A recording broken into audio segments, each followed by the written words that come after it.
Товариство, вітаю! Сьогодні в Яблуниці на неймовірній локації в будинку, де з вашого власного балкона відкривається краєвид на Петрос та на гору Говерла.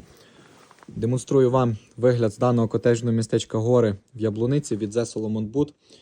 Одразу відкривається у нас вид на Петрос, як я вже вам вказував. Говерла сховалися за даними насадженнями. Сам будинок виглядає ось так, 84 квадрати, власна тераса присутня, балкон номер 1, з тієї сторони другий балкон. Зараз покажу вам краєвид з іншого боку будинку. Ну і виглядає все у нас ось так. Якісне каркасне будівництво, 2 поверхи. Будинок продається з усім наповненням, меблі, техніка, текстиль, все присутнє.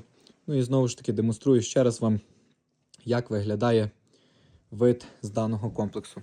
Зацікавив даний варіант, контакти залишу в описі під відео, телефонуйте, проконсультуємо та надамо всі деталі.